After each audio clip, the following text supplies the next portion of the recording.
Chers auditeurs, Dear listeners, bonjour. welcome in comdarchipodcast Season 3 Saison 3, dans le monde fascinant des architectes. and in the architectural projects. Je suis Anne-Charlotte Deponte, passionnée d'architecture et docteur des universités en histoire de l'archi. I am one of the spokespersons of Anne-Charlotte, who is a PhD in architecture history. Merci Thank you d'être avec moi aujourd'hui. to be with us today. Et And maintenant, now, lundi en français, place au talent. and Wednesday, let's talk projects. In English, of course. Bienvenue dans Comme d'Archi. Dear listeners, good morning. This is Esther on behalf of Anne-Charlotte. It's good to meet you again in Season 3 of Comme d'Archi episode 69 with the winner project of Europan 16 in Grenoble. It is titled Labo Rabo and narrated by two of its authors, Alice Riergert and Marguerite Charles, both interviewed in the French version of Comme d'Archi. Alice Riergert and Marguerite Charles graduated from the École de la Nature et du Paysage de Blois in 2020. Alice is interested in combining her vision as a landscape designer with her interest in urban planning. She accompanies the TN Plus agency in its urban and public space project management missions. Marguerite works on urban projects with the Nepia agency and seeks to accomplish her drawing practice by mixing it with the landscape project. The Europan team. We have formed a team around a common desire to confront our first professional experiences with a new project to develop our ideas and convictions together. The team is composed of 5 landscape designers, Marguerite Charles, Alice Riergert, Gaspard Bégué, Maxime Bardou, Floriant Bonny, and 1 architect, Cynthia Bonnefille. We have different views and singularities that lead us to complementary practices. Drawing, study of large landscapes, relationship to the economic landscape and urban heritage, relationship to the construction site in its architectural, social, and economic dimensions. Description of the Europan project. A field experience. The silhouette of the Chartreuse Massif cuts into the Grenoble sky. The rocky and wooded masses stand as a landmark, pointing north. Under the horned peak of Mount Jala, overlooking the jutting cliffs that fall into the Isère, the buildings of the Rabo stand out strongly in the landscape. How can we not see the promise of a special climb? A call from the mountain turned towards the plains. The nervous oscillations of the roads offer moments to observe the city while ascending. We gradually discover the fragments of a rich and plural past. The heights of the Rabo are remarkable observation posts, allowing a global apprehension of the city in a single glance. The city stands on the sedimentary flatness of the Drac and Isère rivers and highlights the Belledonne and Vercors massifs. This aspect of co-visibility between the Rabo and Grenoble has certainly played a part in its urban design. But the relationship between the two parts is not only visual. Throughout its history, the Rabo has always been linked to the great challenges of the city. Plains and mountains. The Rabo has played a role on its own scale in nourishing the city, protecting it, building it, or reinforcing its metropolitan aspirations. It was indeed a place of refuge and rich in resources for the city during its expansion. The fortified house of Rabo, solidly anchored to the outcropping limestone and sun-exposed, has been weaving a nourishing relationship with the city since the 15th century. The strong complementarity between a mountainous soil and fertile plains gave rise to wine-growing and pastoral activities that ensured a diversified food supply for the inhabitants. The strategic position of the last foothills of the Chartreuse, a crossing point and an opening towards multiple territories, in particular Italy, Savoy and the Dauphiné, but above all an access point to the Alps, quickly became a place to be defended in order to protect the first beginnings of the town. This protective role was reinforced throughout the 17th and 19th centuries, particularly with the construction of ramparts that were rebuilt and improved several times. The intensive extraction of the rock left visible and prominent traces in the landscape. They are a reminder of the founding role of the mountain. The exploitation of stones was necessary for the construction of the city and its ramparts. Finally, when it became a metropolis, the capital of the Alps equipped itself with the appropriate infrastructures, just like the other large French cities. In the plains, scientific and university centers were developed. The Rabo hosted the Institute of Alpine Geography and the University of Geology, both of which had the ambition of acquiring scientific knowledge of the mountain context and the history of the area. Attractive until their closure, these institutes are today a testimony of the environment left in place, a place where the wheels of each time period are overlaid and phased. Finally, the identity of the Rabo seems inseparable from its relationship with the urban challenge. The climate emergency.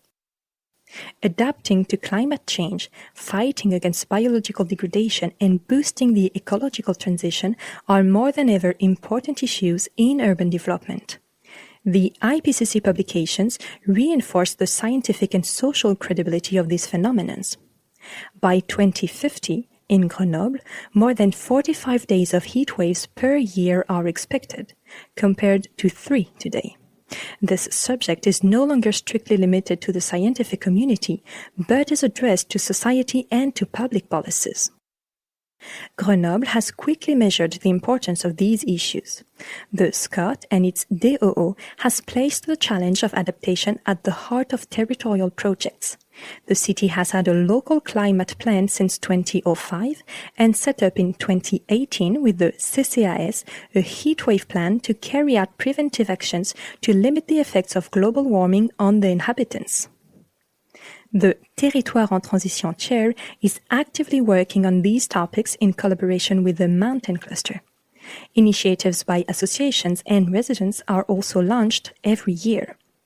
Indeed, the city has to deal with periods of high heat and pollution. The morphology of the city, surrounded by mountain ranges, only accentuates the climatic phenomena responsible for the heat and lack of water. Fun effect, urban heat island. The laboratory. The Rabo appears to be an ideal place to experiment new ways of designing the city in the light of climate change.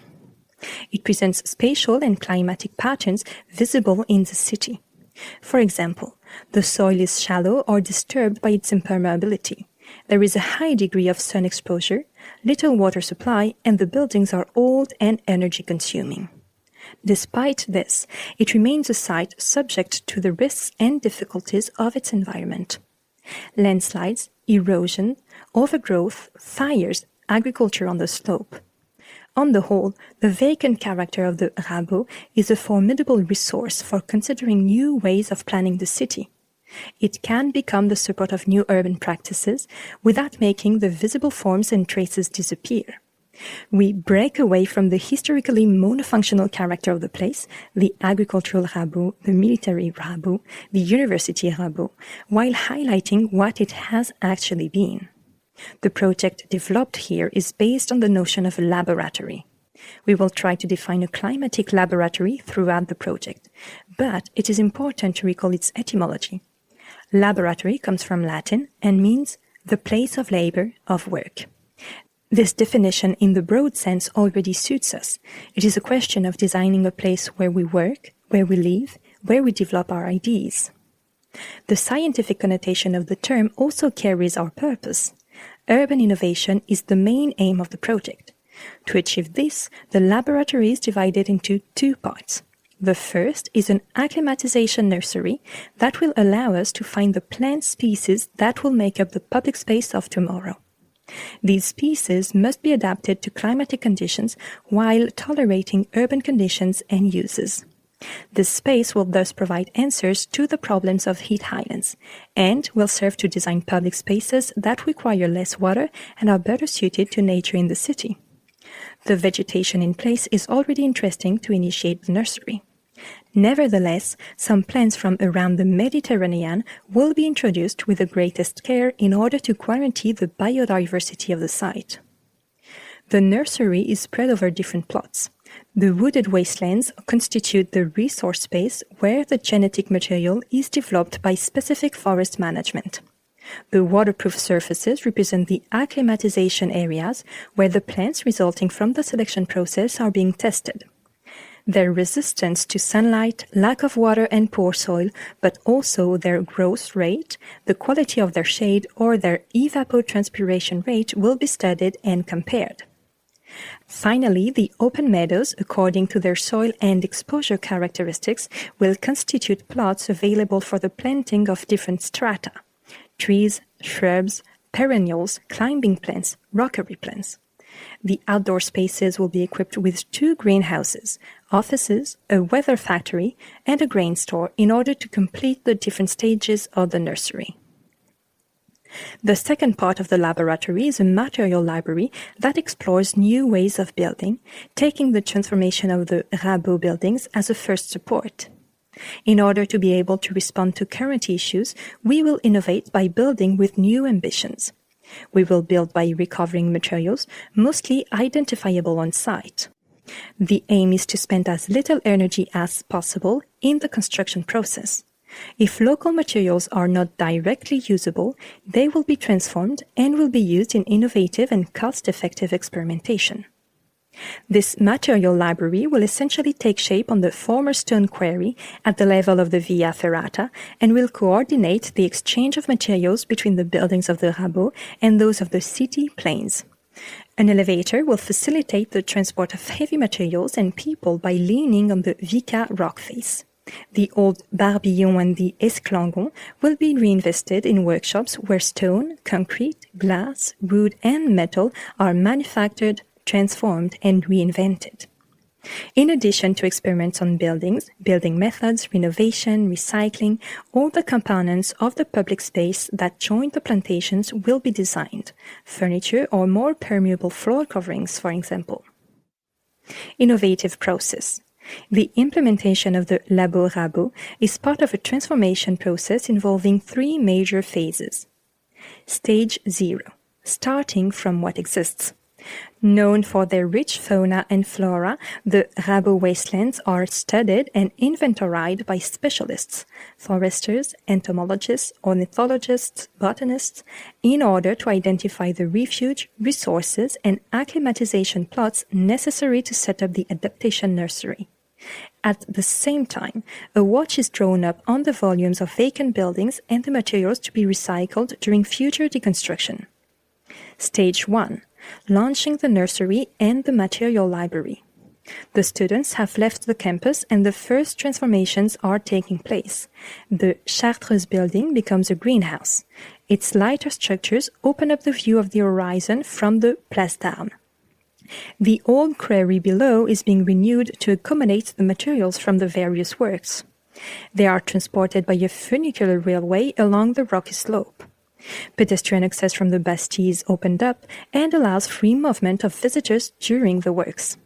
The Maison du Laboratoire will take over the Rabo Tower to become a place of communication about the project in progress, as well as a vacant office that will act as a link with the plains. Stage 2. Developing the activity and welcoming the public. The Climate Laboratory is stepping up its activity with the reinforcement of its Research and Experimentation Center and the establishment of the Weather Factory. The exploitation of the plots extends beyond Rabo itself. The soft traffic routes are being developed and are creating more links with the plains. Both workers and external visitors can be accommodated on site. The educational dimension is marked by the opening of the Halles, a facility that complements the Babel community and enables the exchange of knowledge on the climate challenge. Stage X. If the future is uncertain, the landscape being in constant evolution and the urban challenge is bound to be renewed, it is now inevitable to think about the adaptability of the project. In the event that the climate challenge is superseded by a new challenge, the laboratory will be fully open to new uses. The renovated buildings, the structured public spaces, the redesigned routes will undoubtedly constitute an outstanding support for the future stakeholders of the city. Thus, all these phases are the long-term vision of the project, over several years or decades. Linking. The project aims to affirm the link between the city plains and the city mountain, while guaranteeing a balanced relationship and exchange between the two types of landscapes. The Rabo is not intended to be the exclusive answer to Grenoble's urban and climatic problems, but should rather be considered as a support site. Therefore, it brings together stakeholders already involved in research and action, and channels and catalyzes the various initiatives underway. By defining itself as a living laboratory, the Rabo also has pedagogical ambitions. The different trials lead to the delivery of an empirical knowledge of the place and can then be tested within the city. The transformation of the buildings and exterior spaces is fully part of the educational dynamic.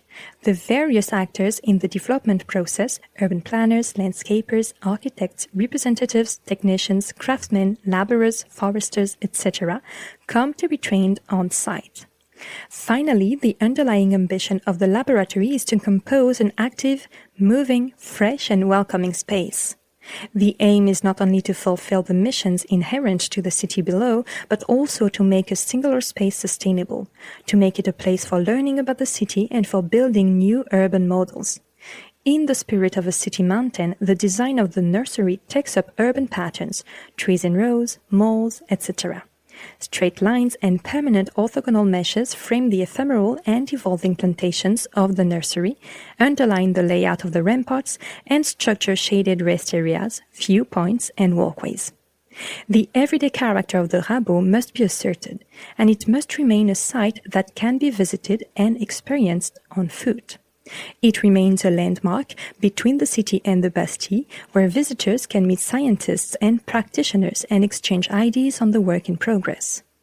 Along the way, the Rabo Tower is the welcome center, the site's house that provides meetings and information.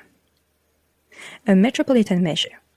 Grenoble is a region fully affected by climate change, with increasingly frequent heat waves and a growing scarcity of water resources. The Rabo, a key figure in the construction of the city since its inception, has an important role to play in facing the climate challenge collectively.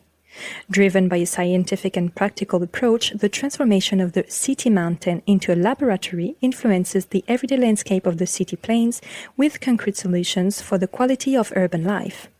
The laboratory takes care of both the existing and traces of the past.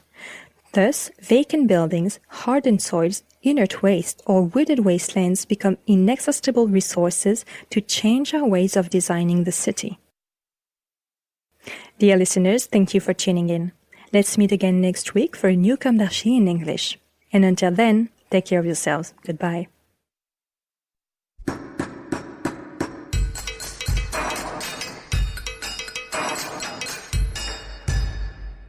Thank you for listening. Thanks to Julien Rebours, sound engineer, who is collaborating with us today.